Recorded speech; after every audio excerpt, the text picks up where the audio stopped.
Hi, Lily. Okay, I'm just going to shoot this real quick, and I hope that it makes sense. All right, so what I'm about to tell you about is technique if you're actually playing on a drum.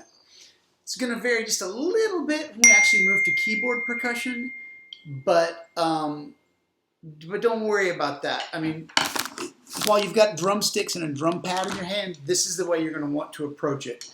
There's going to be just slight little tweaks we'll make once we actually get a mallet in your hand, okay? I've got to move this. All right, so in general, the shortcut to figuring out how to hold the stick properly is to just shake hands with it.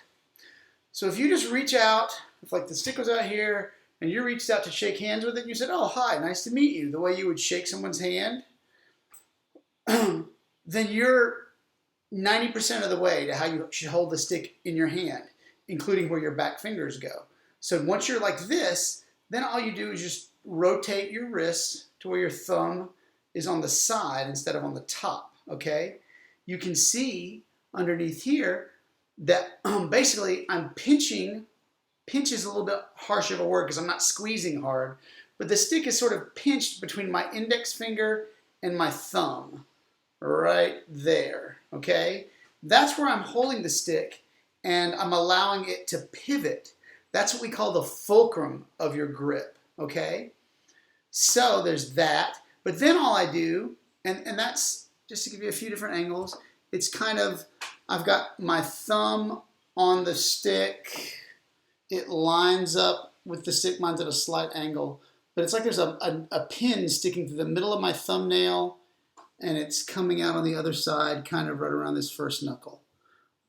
Okay, so I'm holding it like that, and then I'm simply, the stick is making contact with my hand right here in this kind of meaty part of my hand, but I'm just going to simply wrap my back three fingers around it and let the stick kind of nest in my hand like that. Then I bring it down flat. That's kind of an analysis of it, but once again, if you just reach out and shake hands with it, hi, and then you turn your hand over here like this, where your thumb's on the side, then you're kind of where you need to be. Now, when we move the stick up and down, we make sure that our back three fingers stay in contact with the wood of the stick. It's a combination of both wrist and fingers, but it's primarily wrist. My wrist is one fulcrum, or one pivot point that moves. See how my back three fingers stay in contact? But then sometimes we'll allow our back three fingers to sort of open up a little bit as the stick moves, as the stick pivots in this fulcrum here between my thumb and my index finger. I allow those back three fingers to open up a little bit along with my wrist to help the stick move and bounce. Now, for our drumline stuff, you don't want to do a whole lot of finger motion like this. You mostly want to have it be just all about your wrist. So it's probably about 85 or 90% wrist, and maybe just a little bit of finger opening that might happen. Don't force the finger opening. The main thing is, make sure your back three fingers stay in contact with the stick. Don't open your fingers up like this where they come away from the stick. If your fingers open up a little bit away from your palm, you want them to do so just moving naturally with the stick, not coming off of it like that. Okay? But again, we don't need that much finger. We're mostly wrist,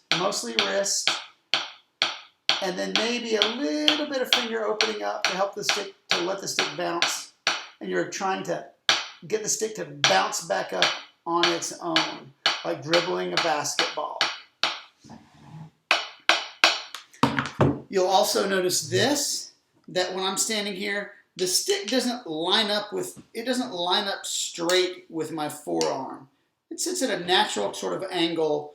My hand is like this, it just kind of sits at a slight angle. Not a hard right angle like this, but just sort of a natural, slight little angle that kind of happens organically when I put the stick in my hand.